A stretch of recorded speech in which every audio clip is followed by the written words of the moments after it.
सिंह के राजनीतिक दस्तावेज के पिछले एपिसोड में हम भूमिका समाप्त कर चुके हैं और आज हम उनके राष्ट्रीय चिंतन की तरफ बढ़ेंगे, जो पहला खंड है और इसका पहला लेख है स्वाधीनता के आंदोलन में पंजाब का पहला उपहार। तो चलिए मेरे साथ शुरू करते हैं। आभासी दुनिया के मेरे दोस्तों, शालिनी बोल रही हूं। जय भीम, हुल जौहार। विषय में पहले ही बता चुकी हूं, स्वाधीनता के आंदोलन में पंजाब का पहला उपहार। तो ये थोड़ा लंबा लेख है, मैं कोशिश करूंगी कि इसे इसी एपिसोड में समेटने की। तो इसकी वजह से हो सकता है एपिसोड थोड़ा लंबा चला जाए, तो पेशेंस की उम्मीद मैं अपने श्रोताओं से भी करती हूं इसे पूरा सुनने के लिए, क्योंकि हर लेख में आपको अलग बातें मिलेंगी और समसामयिक संदर्भों से उनको जोड़कर आप आसानी से देख भी पाएंगे। तो एक छोटा सा यहाँ पे रेफरेंस पहले दिया गया है कि ये लेख कब छपा था और क्या है। भगत सिंह ने जेल में बहुत कुछ लिखा था। मैं नास्तिक क्यों हूं, समाजवाद का आदर्श, द डोर टू डेथ आदि। इनमें से एक पंजाब की राजनीतिक जागृति का इतिहास भी था, जिसका निम्नलिखित अंश 1931 में लाहौर के साप्ताहिक वंदे मातरम में क्रमशः छपा था। यह उर्दू अनुवाद का हिंदी रूपांतरण है। तो पहले ही बता दिया है कि किस अखबार में छपा है और क्या इसमें सन है। तो अब लेख पे आती हूं मैं। पंजाब के भूतपूर्व गवर्नर सर माइकल ओडायर ने अपनी पुस्तक में एक अप्रिय किंतु साथ ही अत्यंत महत्वपूर्ण सच्चाई को प्रकट किया है। उन्होंने कहा है कि पंजाब राजनीतिक हलचलों में सबसे पीछे है। पंजाब के राजनीतिक आंदोलनों का जिन्हें थोड़ा भी ज्ञान है, वह सच्चाई को भली प्रकार समझ सकते हैं। आज तक का इतिहास देखिए, भारत को स्वाधीन कराने के लिए सर्वाधिक बलिदान इसी प्रांत ने किया है। इसके लिए बड़े भारी भारी संकट इस प्रांत की जनता को सहन करने पड़े हैं। राजनीतिक, धार्मिक आदि आंदोलनों में पंजाब भारत के अन्य प्रांतों से आगे रहा है और देश के लिए जानो माल की कुर्बानी सबसे ज्यादा इसी सूबे के लोगों ने दी है। किंतु इस पर भी हमें सिर झुकाकर यह स्वीकार करना पड़ता है कि राजनीतिक क्षेत्र में पंजाब सबसे पीछे है। कई तरह की कुर्बानियां देने के बावजूद भी पंजाब को राजनीतिक हलचलों में सबसे पीछे कहा है और भगत सिंह इस बात को कह रहे हैं। इसका कारण केवल यह है कि राजनीतिक आंदोलन यहाँ की जनता के व्यक्तिगत जीवन का एक आवश्यक अंग नहीं बन सका। साहित्यिक क्षेत्र में भी इस प्रांत ने यथा योग्य स्थान प्राप्त नहीं किया। शिक्षित वर्ग के लिए उस समय तक ओ डायर की इस पुस्तक के लिखने तक स्वदेश की स्वाधीनता का प्रश्न सबसे अधिक आवश्यक और महत्वपूर्ण नहीं बना था। इसलिए बहुधा कहा जा सकता है कि यह सूबा बहुत पीछे है। हिंदुस्तान में और भी बहुत से ऐसे सूबे हैं जो पंजाब से बहुत पीछे हैं, किंतु खेद है कि यह अभागा सूबा इस प्रकार के आरोप सहकर भी पीछे ही है। तो काफी व्यंग्यात्मक शैली में वे इस बात को कह रहे हैं या दुखी मन से कह रहे हैं, इसका भी मैं नहीं खुलासा करूंगी। आगे जैसे हम आर्टिकल में बढ़ेंगे तो स्वतः ही आपको समझ में आता चला जाएगा, क्योंकि जैसा कि मैंने पहले कहा कि हर पाठक का पढ़ने का अपना पर्सपेक्टिव होता है, अपना नजरिया होता है। तो इसीलिए किसी भी आर्टिकल को लेकर मैं अपना नजरिया आप लोगों के ऊपर थोपूंगी नहीं। आपको जो समझ में आता है वही कमेंट बॉक्स में लिखिएगा, अन्यथा मेरे हिसाब से यह व्यंग्यात्मक तरीके से कहा गया है। पंजाब की विशेष अपनी कोई भाषा नहीं है। भाषा ना होने के कारण साहित्य सृजन के क्षेत्र में भी इसमें कोई प्रगति नहीं हो सकी।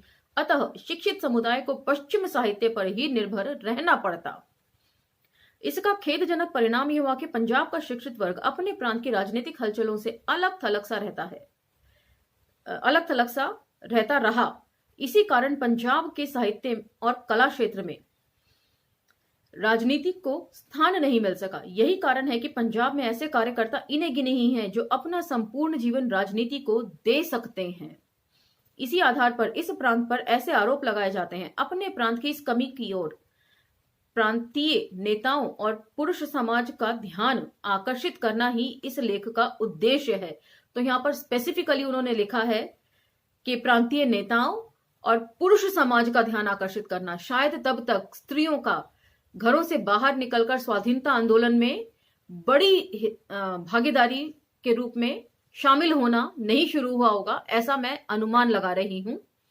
बाकी सच्चाई इससे अलग भी हो सकती है, लेकिन इस लेख के हिसाब से यही पता चल रहा है, क्योंकि उन्होंने स्पेसिफिकली पुरुष समाज लिखा है। गुरु राम सिंह जी के नेतृत्व में हुए कूका विद्रोह से लेकर आज तक पंजाब में जो भी आंदोलन हुए और जिस प्रकार जनता में चेतना आई, उससे ये स्वतंत्रता की वेदी पर अपना सर्व सुख न्यौछावर करने के लिए तैयार हो गई।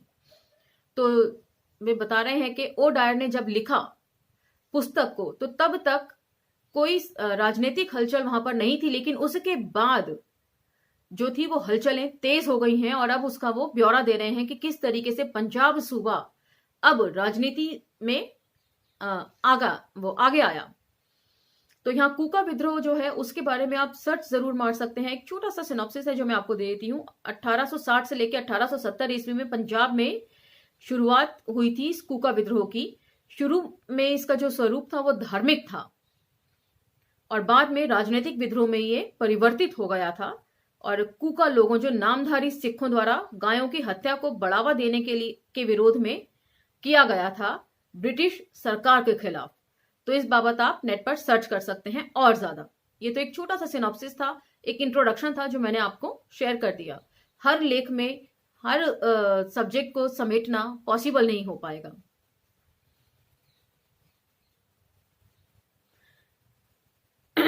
इनमें जिन व्यक्तियों ने अपने प्राणों का बलिदान दिया उनका जीवन चरित्र तथा इतिहास प्रत्येक स्त्री पुरुष के साहस को बढ़ाने वाला है, जिससे वे अध्ययन और अनुभवों के प्रकाश में भावी आंदोलनों को भी भली प्रकार चला सकेंगे।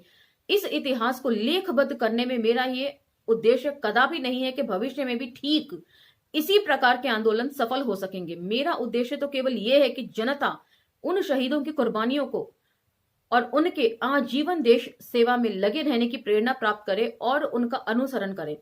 समय आने पर किस तरह कार्य करना होगा इसका फैसला देश की तत्कालीन परिस्थिति को देखते हुए कार्यकर्ता स्वयं कर सकते हैं। तो 21 से 23 साल की छोटी सी अवस्था में भी भगत सिंह में ये मैच्योरिटी थी कि वे इतिहास लेखन को बता रहे हैं कि इसका उद्देश्य ये नहीं है, इतिहास खुद को दोहराता है, ऐसी भी एक कहावत है कि हिस्ट्री रिपीट इटसेल्फ। लेकिन हर वक्त जो कारक हों सेम हों ये जरूरी नहीं, और हर बार जो परिस्थितियां होती हैं इतिहास में वो बदली हुई होती हैं रिपीट होने के बावजूद भी। इसलिए यहां पर भगत सिंह ने बहुत अच्छी बात लिखी है। वे कहते हैं कि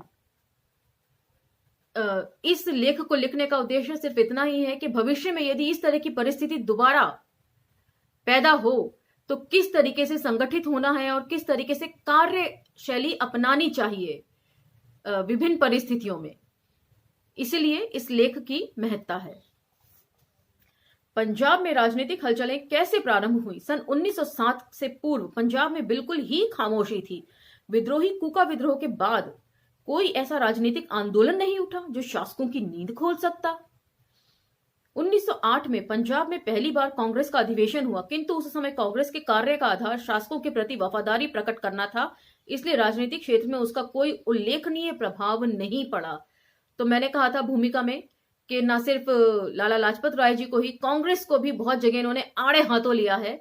तो वो यही है कि 1908 में जब कांग्रेस का पहला अधिवेशन पंजाब में हुआ तो उसका मकसद सिर्फ हुक्मरानों को खुश करना था या उनके प्रति अपनी वफादारी साबित करना था।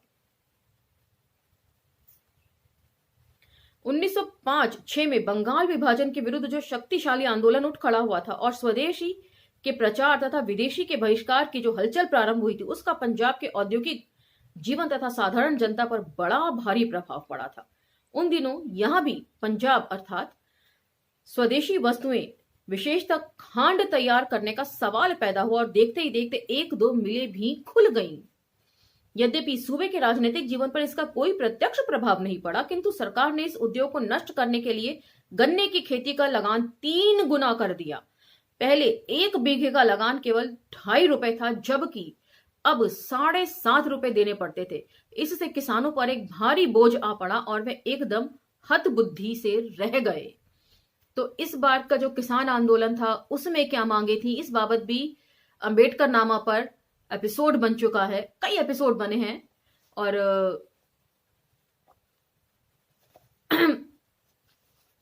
उसे समझने के लिए आप उन्हें देख सकते हैं। नया कॉलोनी एक्ट। दूसरी ओर सरकार ने लायलपुर इत्यादि में कई नहरें खुदवाकर और जालंधर, अमृतसर, होशियारपुर के निवासियों को बहुत सी सुविधाओं का लालच देकर इस क्षेत्र में बुला लिया था। ये लोग अपनी पुरानी जमीन जायदाद छोड़कर आए और कई वर्ष तक अपना खून पसीना एक करके इन्होंने इस जंगल को गुलजार कर दिया। लेकिन अब ये चैन भी ना ले पाए थे कि नया कॉलोनी एक्ट इनके सिर पर आ गया। यह एक्ट क्या था? किसानों के अस्तित्व को ही मिटा देने का एक तरीका था। इस एक्ट के अनुसार हर व्यक्ति की जायदाद का वारिस केवल उसका बड़ा लड़का ही हो सकता था। छोटे पुत्रों का उस पर कोई हिस्सा नहीं रखा गया था। बड़े लड़के के मरने पर वह जमीन या अन्य जायदाद छोटे लड़कों को नहीं मिल सकती थी, जिससे उस पर सरकार का अधिकार हो जाता था। तो पढ़ते चलिए, समसामयिक संदर्भों से इसको जोड़ते चलिए। कोई आदमी अपने जीवन पर खड़े वृक्षों को नहीं काट सकता था, अपनी जमीन पर खड़े वृक्षों को नहीं काट सकता था, उससे वह एक दातुन तक नहीं तोड़ सकता था, किसी प्रकार का मकान या झोपड़ा, यहां तक कि पशुओं का चारा डालने के लिए खुरली तक नहीं बना सकता था। कानून का थोड़ा सा भी उल्लंघन करने पर 24 घंटे का नोटिस देकर तथा कथित अपराधी की जमीन जब्त की जा सकती थी। कहा जाता है कि ऐसा कानून बनाकर सरकार चाहती थी कि थोड़े से विदेशियों को तमाम जमीन का मालिक बना दिया जाए और जमीन के हिंदुस्तानी काश्तकार उसके सहारे पर रहे। इसके अतिरिक्त सरकार यह भी चाहती थी कि अन्य प्रांतों की भांति पंजाब में थोड़े से बड़े बड़े जमींदार हों और बाकी निहायत गरीब काश्तकार हों। इस प्रकार जनता दो वर्गों में विभक्त हो जाए। मालदार कभी भी और किसी भी हालत में सरकार विरोधियों का साथ देने का साहस न कर सकेंगे और निर्धन कृषकों को दिन रात मेहनत करने पर भी पेट नहीं भर सकेंगे अपना, इसका अवसर ही नहीं मिलेगा। इस प्रकार सरकार खुले हाथों जो चाहेगी सो करेगी। तो इसे आप मौजूदा किसान आंदोलन से जोड़कर जरूर समझने की कोशिश करिएगा कि अभी भी क्या हो रहा है।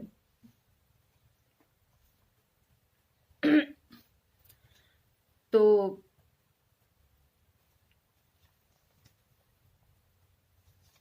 अशांति के बीच इन दिनों उत्तर प्रदेश और बिहार वगैरह सूबों में किसानों की हालत ऐसी ही थी।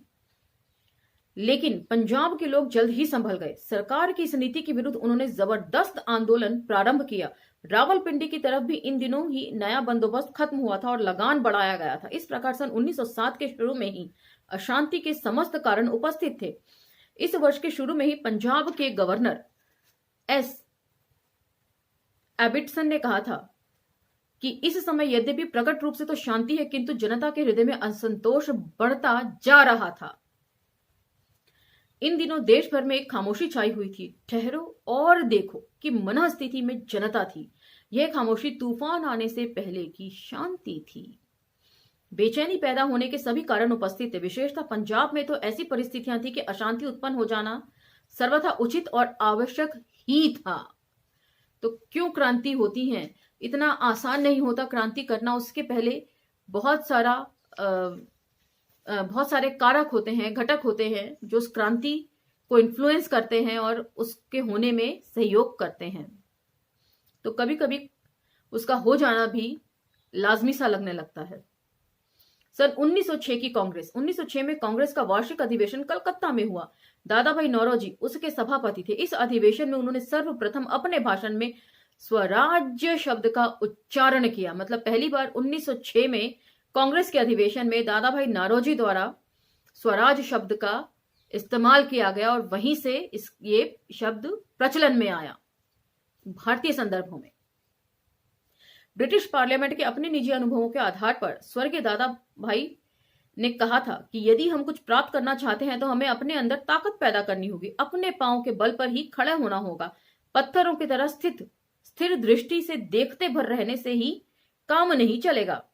अब उसके बाद कांग्रेस अधिवेशन में कौन कौन लोग थे, कौन कौन वक्ता थे, उसका वो पूरा ब्यौरा दे रहे हैं। पहले वक्ता के रूप में वे लाला लाजपत राय जी को रख रहे हैं। ठीक यही बात एक वर्ष पूर्व बनारस में कांग्रेस अधिवेशन में पंजाब केसरी लाला लाजपत राय जी ने कही थी। पूज्य लाला जी कांग्रेस के प्रधान स्वर्गीय गोखले के साथ एक डेपुटेशन में इंग्लैंड भेजे गए थे। वहां से लौटकर उन्होंने एक बहुत ही गर्म भाषण दिया था। उसके बाद लोकमान्य तिलक। 1906 के कांग्रेस अधिवेशन में लोकमान्य तिलक का बोलबाला था। नवयुवक समुदाय उनकी खरी और स्पष्ट बातों के कारण उनका भक्त बन गया था। उनकी निर्भीकता, कुछ कर गुजरने की भावना और बड़े से बड़े कष्ट सहने के लिए हर क्षण तैयार रहने के कारण नवयुवक उनकी ओर खींचे चले आ रहे थे। कांग्रेस अधिवेशन के अतिरिक्त कांग्रेस के पंडाल के बाहर भी लोकमान्य के अनेक भाषण इस अवसर पर हुए थे। सरदार किशन सिंह और स्वर्गीय अजीत सिंह, जो युवक लोकमान्य के प्रति विशेष रूप से आकर्षित हुए थे, उनमें कुछ पंजाबी नौजवान भी थे। ऐसे ही दो पंजाबी जवान किशन सिंह और मेरे आदरणीय चाचा स्वर्गीय अजीत सिंह जी थे। भारत माता अखबार तथा मेहता नंद किशोर। स्वर्गीय किशन सिंह तथा स्वर्गीय अजीत सिंह ने वापस लाहौर आकर भारत माता नामक मासिक पत्र का प्रकाशन करना आरंभ किया और आदरणीय मेहता नंद किशोर को साथ लेकर अपने विचारों का प्रचार करना शुरू कर दिया। इनके पास न धन था और न धनी वर्ग से संपर्क ही था। किसी संप्रदाय के नेता या महंत भी नहीं थे, अतः प्रचार कार्य के लिए अपेक्षित सभी साधन स्वयं ही जुटाने पड़े। एक दिन घंटी बजाकर बाजार में कुछ लोगों को जमा कर लिया और इस विषय पर भाषण देने के लिए विदेशियों ने भारतीय उद्योग एवं व्यवसाय को किस प्रकार नष्ट किया है, वहीं यह भी ऐलान कर दिया कि आगामी रविवार को एक महत्वपूर्ण सभा भारत माता के कार्यालय के पास, जो लाहौर और शालीमार दरवाजे के मध्य स्थित है, होगी। तो खुद ही एक चौराहे पर खड़े होकर खुद ही अपनी चीजों का प्रचार करना, इस बात का जिक्र जो है मणिकर्णिका में भी इस तरह का हम देखते हैं कि लेनिन के विचारों से प्रभावित होकर तुलसी राम जी के एक मित्र भी टी स्टॉल पर खड़े होकर इसी प्रकार भीड़ जुटा लिया करते थे। उम्मीद है अभी मणिकर्णिका आपके क्या बोलते हैं, मेमोरी में होगी। पहली सभा पापड़ मंडी में, दूसरी लाहौरी मंडी में हुई। तीसरी सभा के भाषणों में पूर्व एक पंजाबी नवयुवक ने बड़ी ही मर्मस्पर्शी तथा देशभक्तिपूर्ण भावनाओं से सराबोर एक नज्म पढ़ी, जिसकी श्रोताओं ने बहुत प्रशंसा की। अब यह नौजवान भी इसी दल में सम्मिलित हो गया। यह नौजवान पंजाब के प्रसिद्ध राष्ट्र कवि लाला लालचंद फलक थे, जो आज तक अपनी उत्साहपूर्ण कविताओं से देश को जगाते रहे हैं। इसी सप्ताह लाला पिंडी दास जी तथा डॉक्टर ईश्वरीय प्रसाद जी इत्यादि कुछ और सज्जन भी इस दल में सम्मिलित हो गए थे। इन सब के दल में आने से अंजुमन मोहब्बत वतन के नाम से एक संस्था बनाई गई, जो बाद में भारत माता सोसाइटी के नाम से प्रसिद्ध हुई। आगामी रविवार को फिर एक सार्वजनिक सभा होने वाली थी। उसी दिन लाहौर में श्रीमती एनी बेसेंट के भाषण का भी आयोजन था। कुछ मित्रों ने परामर्श दिया कि इस अवसर पर भारत माता सोसाइटी भंग कर दी जाए, किंतु यह परामर्श स्वीकार नहीं किया गया और न अपनी सभा को ही स्थगित करना उचित समझा। आखिर सभा हुई तो उपस्थिति पर्याप्त थी। इसी सभा में एक घोषणा कर दी गई कि प्रत्येक रविवार को सभा हुआ करेगी और इस संस्था के प्रधान स्वर्गीय अजीत सिंह, जो भगत सिंह जी के चाचा भी थे, तथा सेक्रेटरी मेहता नंद किशोर चुने गए हैं। तो इस प्रकार वे उन सारी परिस्थितियों का ब्यौरा यहां पर प्रस्तुत कर रहे हैं जिन्होंने पंजाब में एक मुकम्मल जमीन बनाई आंदोलन के लिए, स्वतंत्रता आंदोलन के लिए। जाटों की सभा 1-2 मास इसी प्रकार प्रचार होता रहा। एक दिन लाहौर और अमृतसर क्षेत्र के जाट कृषकों ने लगान बढ़ाए जाने के विरुद्ध एक सभा करने का निश्चय किया। अजमेरी दरवाजे के बाहर रतनचंद की सराय में यह सभा आयोजित की गई थी, किंतु जब जाट जमा हो गए तो डीसी ने रतनचंद के लड़के को बुलाकर जायदाद जब्त करने की धमकी दी। इस तरह रतनचंद के लड़के ने वहां एकत्र हुए किसानों को अपनी सराय से बाहर निकाल दिया। इस स्थिति में किसानों ने नगर के नेता माने जाने वाले सज्जनों से संपर्क स्थापित किया, किंतु वहां से भी उन्हें साफ जवाब मिला। हर ओर से मायूस होकर वे बेचारे म्यूनिसिपल गार्डन में जा बैठे। इसी बीच भारत माता सोसाइटी के सदस्यों को इसी की सूचना मिली और वह इन लोगों को अपने स्थान पर ले आए। सोसाइटी के पास एक कमरे के अतिरिक्त एक विशाल मैदान भी था। इस मैदान में दरियां बिछाकर शामियाना लगवा दिया गया और एक ओर उन किसानों के भोजन के लिए लंगर का प्रबंध कर दिया गया।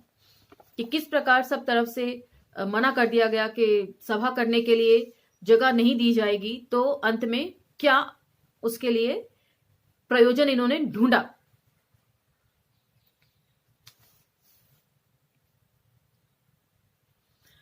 इससे किसानों का उत्साह बहुत बढ़ गया और फिर पूरे एक सप्ताह प्रतिदिन वही सभाएं हुई, जिसमें निर्भीक भाषण दिए गए। इस सभा में आम किसानों का उत्साह देखकर भारत माता सोसाइटी के सदस्यों का हौसला और भी बढ़ गया। इसके बाद देहातों के दौरे का कार्यक्रम बनाया गया जिससे किसानों को लगान बंदी के लिए तैयार किया जा सके। यह सरकार के विरुद्ध युद्ध की घोषणा थी और जनता में जोश इतना था कि इस संघर्ष में वे अपना सर्वस्व दांव पर लगा देने के लिए तत्पर रहती थी। तो ये जो है हो जाएगा। सूफी अंबा प्रसाद, ठीक इन्हीं दिनों भारत माता सोसाइटी में एक उच्च कोटि के देशभक्त और लेखक प्रविष्ट हुए। उनका नाम श्री सूफी अंबा प्रसाद था। सूफी जी का जन्म सन 1858 में मुरादाबाद में हुआ। उर्दू के प्रभावशाली लेखक, हिंदू मुस्लिम एकता के प्रबल समर्थक तथा स्वतंत्रता के एक निर्भीक पुजारी थे। आपने एक साप्ताहिक निकाला था और इसके वर्ष भर बाद ही राज विद्रोह के अपराध में 2.25 वर्ष का कारावास का आपको दंड मिला। यह सजा काट कर आए तो साल भर के भीतर भीतर इनके खिलाफ दूसरा मुकदमा खड़ा कर दिया गया और इस बार आपको 6 वर्ष के कारावास का दंड मिला। उन दिनों राजद्रोह में दंड पाए हुए कैदियों को एक बहुत खतरनाक माना जाता था और उनके साथ जेल में व्यवहार भी बहुत बुरा होता था। सन 1906 में आप जेल से रिहा हुए और पंजाब में यह नई राजनीतिक जागृति देखकर पंजाब चले आए। यहीं आकर आप हिंदुस्तान साप्ताहिक के सहकारी संपादक बन गए। आपके गर्मागर्म लेखों और संपादकीयों में आपका नाम दिए जाने से अखबार के मालिकों को बड़ी घबराहट रहती थी, क्योंकि ये जो है राजद्रोह का दंड भुगत चुके थे, वे भी 2 बार। इस पर आपको उक्त अखबार से त्याग पत्र देना पड़ा। सबसे पहले आप जाटों की सभा में आए थे और फिर वहीं रह गए। बाद में तो सरदार अजीत सिंह से आपकी ऐसी घनिष्ठता हो गई कि एक दूसरे से अलग होना सर्वथा असंभव हो गया।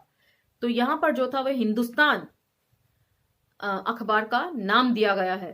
तो शुरू से ही अखबारों की जो कार्यशैली है उनको भी आप देखते चलिए। हुकूमत से टकराने का इनका कभी भी मादा नहीं था। सहूलियतों की खबरें ये हमेशा से ही छापते रहे हैं। इन्हीं दिनों लायलपुर में एक बहुत बड़ा मेला होने वाला था। यह मेला मंडी मवेशियों के नाम से प्रसिद्ध था। इस मेले में लोग हजारों मवेशियों को खरीदने बेचने के लिए सम्मिलित हुआ करते थे। इस वर्ष दैनिक जिमीदार के मालिक मियां सिराजुद्दीन तथा 1-2 अन्य सज्जनों ने इस अवसर पर एक सभा करने का निश्चय किया, जिसमें नए कॉलोनी एक्ट के विरुद्ध प्रस्ताव पास करने थे। इस सभा में भाषण देने के लिए लाला जी को विशेष रूप से बुलाया गया था। भारत माता सोसाइटी के सदस्यों ने भी इस अवसर पर सभा करने का निश्चय किया। भारत माता सोसाइटी के सदस्य गरम दली थे, अतः वैधानिक रूप से आंदोलन चलाने का विचार रखने वाले सज्जन इससे थोड़े घबरा गए। तो शुरू से ही मतलब ऐसे लोग जो खुलकर बोलने वाले लोग थे कभी भी पसंद नहीं आते थे। तो इतिहास को बहुत अच्छे तरीके से इन्होंने यहां पर कलमबद्ध किया है भगत सिंह ने। भारत माता सोसाइटी की ओर से 2 कार्यकर्ता वहां इस उद्देश्य से भेजे गए थे कि वहां पहुंचकर अपने अनुकूल परिस्थिति बना लें, जिससे 1-2 दिन बाद सरदार अजीत सिंह जी अपने अन्य साथियों के साथ वहां पहुंचकर सफलता के साथ प्रचार कर सके। तो इस बात को लिखने से ऐसा लग रहा है कि हो सकता है ये भी यथासंभव कोशिश की जाती हो कि इन लोगों को प्रचार प्रसार करने से किसी तरीके से रोका जा सके। जमींदार सभा की ओर से जो पंडाल लगा था उसमें 2 ही दिन भाषण देकर भारत माता सोसाइटी के कार्यकर्ताओं ने जन साधारण की सहानुभूति प्राप्त कर ली। उधर जिस दिन लाला जी लाहौर से रवाना हुए उसी दिन स्वर्गीय अजीत सिंह जी ने भी वहां के लिए प्रस्थान किया। लाला जी ने स्वर्गीय अजीत सिंह से पूछवाया कि आपका भावी कार्यक्रम क्या है। अपने कार्यक्रम की सूचना भी लाला जी ने दी कि सरकार ने कॉलोनी एक्ट में जो थोड़ा सा परिवर्तन कर दिया है उसके लिए सरकार का धन्यवाद देते हुए एक कानून को रद्द करने की मांग करेंगे, कि सीधे तौर पर कुछ नहीं बोलेंगे। मंशा कभी कुछ बोलने की थी ही नहीं। तो यहां पर वे लाला जी को भी आड़े हाथों ले रहे हैं कि सरकार का धन्यवाद करेंगे और बहुत माइल्ड तरीके से दरख्वास्त करेंगे, प्रार्थना करेंगे कि इस एक्ट को, कॉलोनी एक्ट को रद्द कर दें आप। अब वो सरकार है, वो करे या ना करे, लेकिन आपने तो अपनी तरफ से ये रिकॉर्ड पे डाल दिया कि हमने तो बोला था। तो इतिहास इस तरीके से लिखा गया है। उनकी प्रार्थना, उनकी याचना को इस तरीके से बताया गया है कि इसके खिलाफ उन्होंने बढ़ चढ़कर हिस्सा लिया। जबकि यहां वे सभा को संबोधित करते वक्त सरकार का धन्यवाद कर रहे हैं कि आपने उसमें कुछ थोड़ा बहुत संशोधन कर दिया है, थोड़ी हमें सांस लेने की जगह छोड़ दी है। सरदार जी ने उत्तर में कहा, हमारा कार्यक्रम तो यह है कि जनता को लगान बंदी के लिए तैयार किया जाए, साथ ही हमारे कार्यक्रम में सरकार के प्रति धन्यवाद का तो कोई स्थान ही नहीं रहता। लाला जी और सरदार जी दोनों ही लायलपुर पहुंचे। स्वर्गीय लाला जी का विशाल जुलूस निकाला गया, जिसके कारण लगभग 2 घंटों में लाला जी पंडाल में पहुंच पाए। लेकिन हमारे ऐसे भी लोग थे जो जुलूस में सम्मिलित न होकर सीधे पंडाल में पहुंच गए थे और वहां भाषण आरंभ हो गए थे। 1-2 छोटे छोटे भाषणों के पश्चात स्वर्गीय अजीत सिंह जी ने भाषण दिया। आप बहुत ही प्रभावशाली व्याख्यान दाता थे। आपकी निर्भीक भाषण शैली ने जनता को आपका भक्त बना दिया और श्रोतागण भी जोश में आ चुके थे। जिस समय सभा के आयोजक जुलूस को लेकर पंडाल में पहुंचे, जनता भारत माता सोसाइटी के साथ हो चुकी थी। तो ये होना चाहिए बिना कोई एक भी मिनट गवाए। जहां लाला जी को जुलूस के साथ पहुंचने में 2 घंटे लगे, उतने ही समय में उस टाइम को यूटिलाइज किया भारत माता सोसाइटी ने और अपने भाषणों से पूरी जनता को अपने फेवर में कर लिया। तो अब जब लाला जी ने भाषण दिया तो क्या हुआ, उसका आगे ब्यौरा है। 1-2 नरम दलीय नेताओं से स्वर्गीय अजीत सिंह को बोलने से रोकने की चेष्टा की, लेकिन श्रोताओं ने उनको ऐसी फटकार लगाई कि वे अपना सा मुंह लेकर रह गए। इससे जनता के जोश में और भी वृद्धि हो गई। एक किसान ने उठकर ऐलान कर दिया कि मेरे पास 10 मुरब्बे जमीन है, जिसे मैं आपकी सेवा में अर्पित करता हूं और अपनी पत्नी सहित देश सेवा के लिए तैयार हूं। स्वर्गीय अजीत सिंह के पश्चात लाला लाजपत राय भाषण देने के लिए उठे। लाला जी पंजाब के बेजोड़ भाषण करता थे, किंतु उस दिन वातावरण में वे जिस शान, जिस निर्भीकता व निश्चयात्मक भावनाओं के साथ बोले, उसकी बात ही कुछ और निराली थी। मतलब यहां पर लाला जी को भी मजबूर होना पड़ा अपने भाषण में फेरबदल करने के लिए। लाला जी के भाषण की एक एक लाइन पर तालियां बजती थीं और जय के नारे बुलंद होते थे। सभा के पश्चात बहुत से व्यक्तियों ने अपने को देश के कार्य करने हेतु अर्पित करने की घोषणा की। लाला जी के डीसी भी वहां उपस्थित थे। सभा की कार्यवाही देखकर उन्होंने ये परिणाम निकाला कि सारा आयोजन एक षड्यंत्र था। लाला लाजपत राय इन सबके गुरु हैं और नवयुवक स्वर्गीय अजीत सिंह जी उनका शिष्य है। सरकार का यह विचार बहुत दिनों तक बना रहा। संभवतः लाला जी और अजीत सिंह जी को नजरबंद करने का भी यही कारण था। तो लाला जी मजबूर हो गए अपने भाषण को बदलने के लिए भारत माता सोसाइटी के सदस्यों के चलते और जनता का रुख देखने के बाद। वे जानते थे कि यदि वे सरकार को संबोधित करेंगे, उनका धन्यवाद करेंगे, तो जो जनता है वे स्वयं लाला जी के खिलाफ हो जाएगी। उनके पास कोई चॉइस नहीं थी अपने आप को बदलने के लिए। तो ये बाय चॉइस नहीं था, ये बाय फोर्स था। इस चीज को समझना पड़ेगा। लाला जी के भाषण के बाद श्री बांके दयाल जी ने एक बहुत ही प्रभावशाली नज्म पढ़ी, जो बाद में अत्यंत लोकप्रिय हो गई। ये नज्म पगड़ी संभाल और जट्टा थी, जिसका आपने हर शहीद फिल्म में देखा होगा। भगत सिंह के ऊपर अब तक जितनी भी फिल्म बनी हैं, मुझे याद है ब्लैक एंड व्हाइट में जो मनोज कुमार जी ने काम किया है उसमें भी यही गाना है, और जिसमें अजय देवगन जी ने काम किया है उसमें भी यही गाना है कि पगड़ी संभाल जट्टा तेरा लुट ना जाए मान।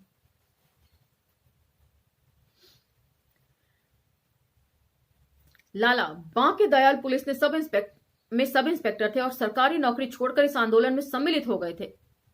इस दिन नज्म पढ़कर जब वे मंच से उतरे तो भारत माता सोसाइटी के कार्यकर्ताओं ने उनको गले से लगा लिया। लाहौर में हुए दंगे के बाद म्युनिसिपल बोर्ड ने एक प्रस्ताव पास किया था कि शहर में सभी कॉलेजों के प्रिंसिपलों ने कहा जाए कि वे विद्यार्थियों को राजनीतिक आंदोलन में भाग लेने से रोकें और उन्हें छात्रावास से बाहर आ जाने दें। जो विद्यार्थी उनकी आज्ञा का पालन न करें उसे कड़े से कड़ा दंड दिया जाए। तो किस किस तरीके से रोकने की कोशिशें की जाती हैं।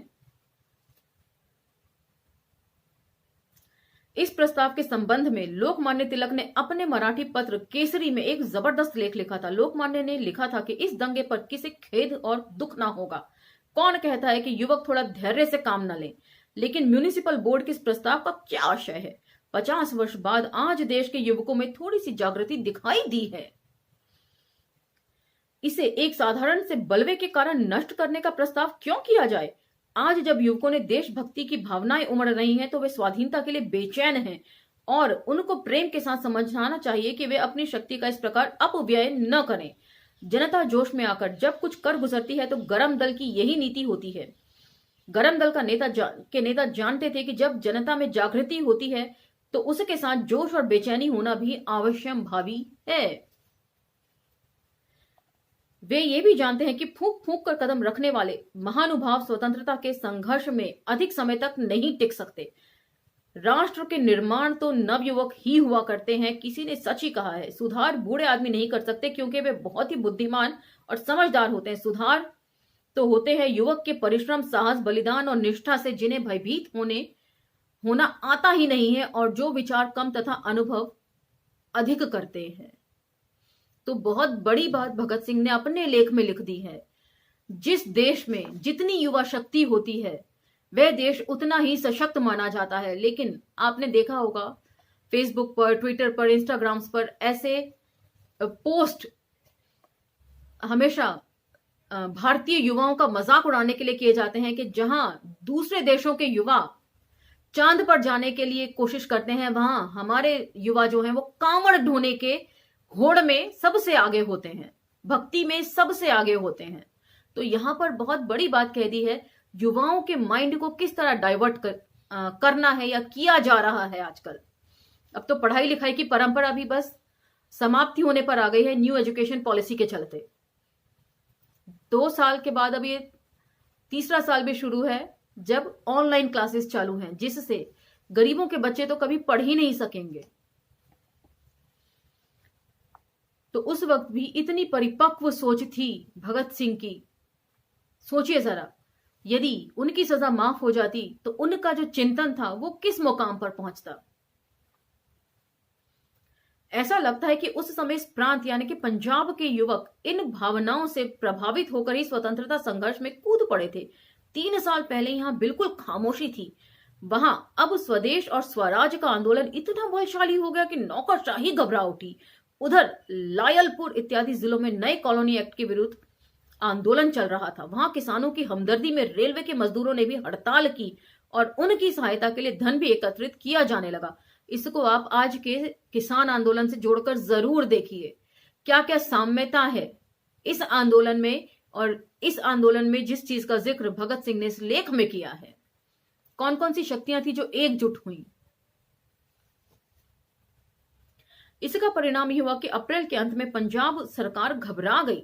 पंजाब के तत्कालीन गवर्नर ने भारत सरकार को अपने पत्र में यह संपूर्ण स्थिति बताते हुए लिखा कि प्रांत के उत्तरी जिले में केवल शिक्षित वर्ग और उसमें भी खासकर वकील तथा विद्यार्थी तबके तक ही नए विचार सीमित हैं, किंतु प्रांत के केंद्र की ओर बढ़ते ही ये साफ नजर आता है कि असंतोष और अशांति तेजी से बढ़ती जा रही है। इसी पत्र में आगे चलकर उन्होंने लिखा था, इन लोगों को, आंदोलन के नेताओं को, अर्थात अमृतसर और फिरोजपुर में विशेष रूप से सफलता मिली है। रावलपिंडी तथा लायलपुर की तरफ भी वे बेचैनी फैलाने में कामयाब हो रहे हैं। लाहौर का तो कहना ही क्या है। पत्र के अंत में कहा गया कि कुछ नेता तो अंग्रेजों को देश से निकाल देने के मंसूबे बांध रहे हैं। वे ये भी शक्ति के द्वारा ऐसा करना चाहते हैं। जनता और शासन के बीच असहयोग द्वारा ऐसा वातावरण उत्पन्न करने के लिए वे उत्तरदायित्वहीन ढंग से अंग्रेजों के प्रति घृणा तथा द्वेष उत्पन्न कर देना चाहते हैं। वर्तमान स्थिति बहुत ही नाजुक है और शीघ्र ही हमें इसका कुछ ना कुछ प्रबंध करना चाहिए। तो उस वक्त जो राजनीतिक हलचलें थी पंजाब में और किस प्रकार भूमि तैयार की गई पंजाब से आंदोलन की, उसका जिक्र इस लेख में था, जिसका अब अंत हो गया है और अगले लेख में आपसे फिर भेंट होगी। तब तक धन्यवाद।